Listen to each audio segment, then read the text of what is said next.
अस्सलामुअलैकुम। बयान भी सुने मगर मुफ्ती हनीफ साहब जड़ा मांगरोल बयानात ऑफिशियल यूट्यूब चैनल को सब्सक्राइब करें और बेल आइकन यानी घंटी के बटन को भी दबा दे और हाँ, लाइक शेयर और कमेंट लाजमी कर दे। जज़ाकल्लाह। ब्लड डोनेशन कैंप નું ઉદ્ઘાટન કરવા જઈ રહ્યા છે પંકજભાઈ।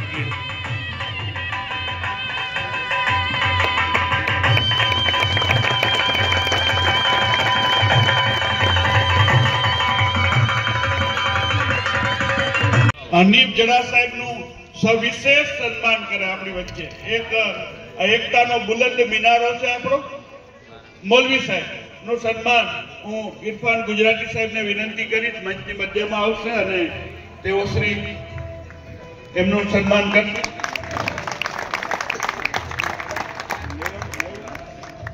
ઇરફાનભાઈ મૈડા એમનું સન્માન મૌલવી સાહેબ